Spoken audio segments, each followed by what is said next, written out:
Ya, bismillahirrahmanirrahim. Assalamualaikum warahmatullahi wabarakatuh. Eh,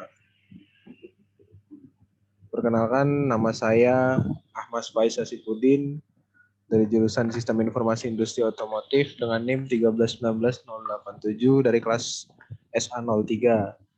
Pada kesempatan kali ini saya akan mempresentasikan materi pada mata kuliah Bahasa Indonesia dan Tata Tulis Karya Ilmiah, yaitu materi Pedoman Umum Ejaan Bahasa Indonesia atau bisa disingkat PUEBI. Nah, apa itu PUEBI? Ya, sesuai dengan namanya, PUEBI atau Pedoman Umum Ejaan Bahasa Indonesia merupakan pedoman umum yang digunakan oleh masyarakat Indonesia sebagai pedoman dalam menggunakan bahasa Indonesia di kesehariannya. Nah, PUEBI ini merupakan penyempurnaan dari pedoman umum yang sebelumnya, yaitu Pedoman Umum Ejaan Bahasa Indonesia yang disempurnakan atau bisa disingkat PUEYD atau biasa kita kenal juga dengan EYD. Nah, apa aja sih pembahasan dalam PUEBI ini? Pembahasan dalam PUEBI ini ada 4. Yang pertama adalah pemakaian huruf. Nah, yaitu seperti huruf abjad, huruf vokal, huruf konsonan, huruf diftong, huruf kapital, huruf miring, huruf tebal, dan lain-lain. Nah, yang kedua adalah penulisan kata. Itu adalah kata dasar, kata berimbuhan, kata depan, kata singkatan, dan akronim, dan lain-lain. Nah, pembahasan yang ketiga adalah pemakaian tanda baca, seperti pemakaian tanda titik, tanda koma, tanda titik koma, tanda titik dua, dan tanda yang lainnya. Lalu yang terakhir yang menjadi pembahasan dalam PUEBI adalah penulisan unsur serapan. Penulisan unsur serapan ini yaitu penyerapan unsur dari berbagai bahasa, baik dari bahasa daerah maupun bahasa asing. Nah, untuk yang pertama adalah pemakaian huruf. Pemakaian huruf kapital di sini saya mengambil 3, yaitu nama geografi. Nah, jadi contohnya adalah ayah baru saja sampai di kota Bogor. Nah, untuk nama geografi seperti Bogor di sini contohnya, jadi untuk huruf K dan huruf B pada kata kota dan kata Bogor itu menggunakan huruf kapital. Mengapa? Karena dalam aturannya untuk nama geografi yaitu adalah memakai huruf kapital. Nah, yang kedua adalah pada nama gelar, nama jabatan yang diikuti nama orang, nama instansi atau nama tempat. Nah, contohnya di sini adalah Presiden Soekarno merupakan presiden pertama Indonesia. Nah, kita lihat di sini huruf P dan huruf S pada kata presiden dan kata Soekarno itu menggunakan huruf kapital P dan S-nya. Nah, sedangkan kita lihat di sini yang P di kata setelah merupakan presiden, kata presiden di setelah kata merupakan itu tidak menggunakan huruf kapital. Mengapa? Karena tidak diikuti nama orang. Nah, sedangkan Presiden Soekarno di depan itu merupakan nama jabatan yang diikuti nama orang. Nah, yang ketiga adalah huruf pertama nama bangsa, suku bangsa, dan bahasa.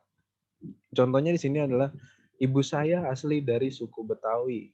Nah, kita lihat suku Betawi. Huruf S dan huruf B pada kata suku dan kata Betawi itu merupakan suku bangsa, nama suku bangsa. Di sini makanya menggunakan huruf kapital, yaitu pada huruf S dan pada huruf B di kata suku dan kata Betawi. Nah, kita masuk ke contoh nih atau latihan ya. Mana penggunaan huruf kapital yang benar? Di sini ada 3 kalimat. Sepulang berlibur, ia membawa apel malang. Huruf A pada kata apel dan huruf M pada kata malang. Itu besar dua-duanya. Lalu pada kalimat kedua, ada huruf A kecil pada kata apel dan huruf M besar pada kata Malang. Nah, jadi kalimat kedua A-nya kecil, M-nya besar. Nah, pada kalimat ketiga di sini A dan M-nya kecil dua-duanya. Nah, kira-kira mana nih yang benar nih? Oke, kita lihat saja. Yang benar adalah kalimat ketiga. Mengapa? Karena Malang di sini bukan menunjukkan nama geografi, melainkan menunjukkan jenis dari apel itu sendiri.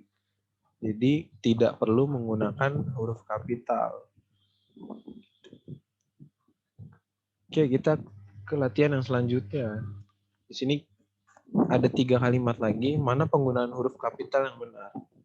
Kami mengunjungi Taman Nasional Ujung Kulon. Untuk kalimat yang pertama, huruf T, N, U, dan K-nya kecil semua. Nah, lalu yang kedua, di kalimat yang kedua, T, N, U, dan K-nya itu besar semua. Taman Nasional Ujung Kulon. Lalu pada kalimat yang ketiga, huruf T dan huruf N pada kata taman dan kata nasional itu kecil, lalu huruf U dan huruf K pada kata ujung dan kata kulon itu besar. Nah, kira-kira mana yang benar?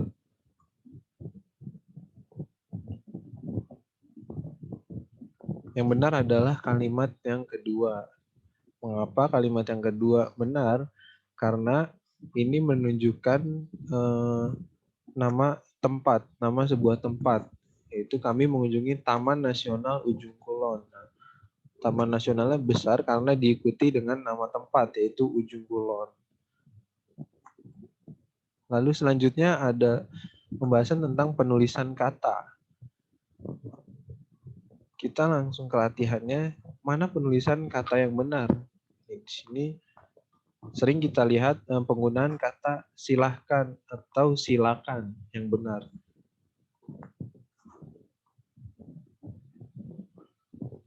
Nah, dalam kita lihat yang benar adalah kata silakan tanpa huruf H. Biasanya kita sering menjumpai kata silahkan ini menggunakan huruf H. Sedangkan pada Kamus Besar Bahasa Indonesia yang benar adalah silakan tanpa huruf H karena asal katanya adalah sila atau kata seru yang halus. Oke, selanjutnya mana penulisan kata yang benar? Antre atau antri?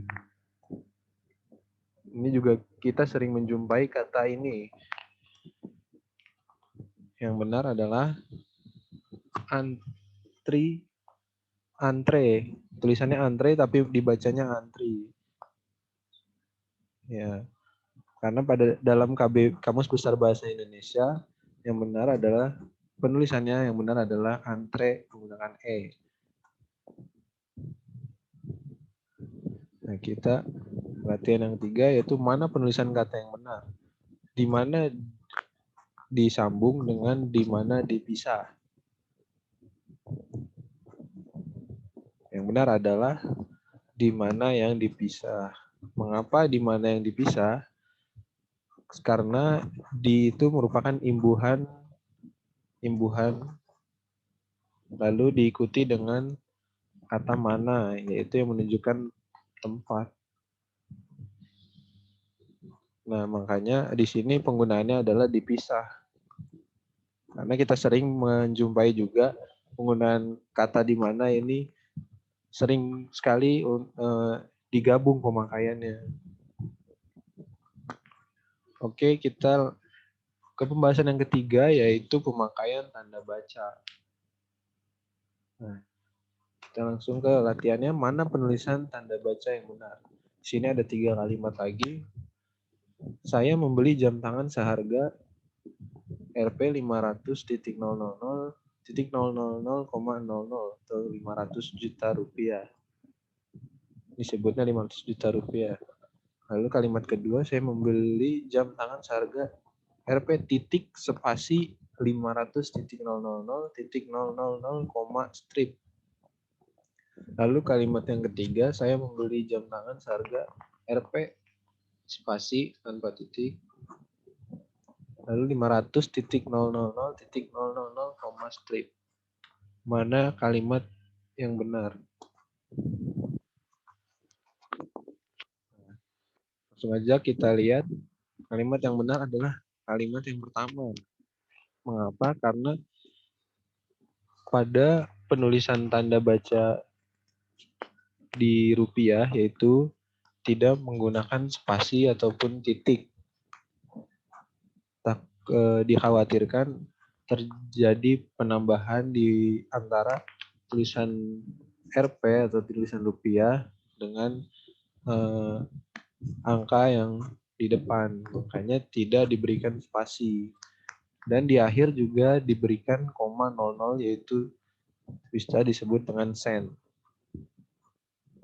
Oke. Kita lanjut. Mana penulisan tanda baca yang benar? Nah, di sini ada 3 kalimat juga. Rocky memiliki alat tulis seperti buku, pensil, dan penghapus. Lalu kalimat yang kedua, Rocky memiliki alat tulis, koma, seperti buku, koma, pensil, koma, dan penghapus. Lalu kalimat yang ketiga, Rocky memiliki alat tulis, koma, seperti buku, koma, pensil, dan penghapus. Nah, kira-kira mana kalimat yang menggunakan tanda baca yang benar? Kita lihat saja kalimat yang menggunakan tanda baca yang benar adalah kalimat kedua. Nah, mengapa? Karena di sini adalah tulisan beberapa kata yang mengarah kepada ke alat tulis. Nah, jadi Rocky memiliki alat tulis, koma, seperti buku, koma, pensil, koma, dan penghapus. Nah, jadi buku, pensil, dan penghapus ini merujuk ke kata alat tulis, termasuk ke dalam bagian jenis-jenis alat tulis. Nah, lalu juga di sini sebelum kata dan itu juga menggunakan tanda baca koma. Jadi buku, koma, pensil, koma, dan penghapus. Oke, pembahasan yang keempat di Puebi itu adalah penulisan unsur serapan. Nah, di sini ada beberapa contoh kata serapan yang saya ambil, yaitu yang pertama adalah kata asalnya abstrak. Nah, kata serapannya di bahasa Indonesia adalah abstrak yang berasal dari bahasa Inggris. Lalu ada kata desain, kata serapannya di bahasa Indonesia adalah desain. Nah, asal bahasanya adalah bahasa Inggris. Lalu juga ada kata acuh. Kata serapannya juga di bahasa Indonesia acuh artinya peduli. Asal bahasanya adalah dari bahasa daerah yaitu bahasa Minangkabau. Lalu ada kata asal meriang. Kata serapannya meriang atau artinya adalah sakit. Nah, ini berasal dari bahasa daerah yaitu bahasa Sunda. Lalu juga ada kata asalnya hotel di kata serapan bahasa Indonesia yaitu juga hotel. Asal bahasanya adalah bahasa Belanda. Lalu yang terakhir yang saya ambil di sini ada asal katanya garam. Nah, kata serapannya di bahasa Indonesia adalah garam. Asal bahasanya adalah bahasa Jawa kuno. Oke, mungkin itu saja yang dapat saya sampaikan dari presentasi materi PUEBI atau Pedoman Umum Ejaan Bahasa Indonesia. Sekali lagi terima kasih telah menonton. Terima kasih juga atas perhatiannya. Kurang lebihnya mohon maaf. Mohon maaf bila ada salah-salah kata atau ada salah-salah penuturan. Saya akhiri. Wassalamualaikum warahmatullahi wabarakatuh.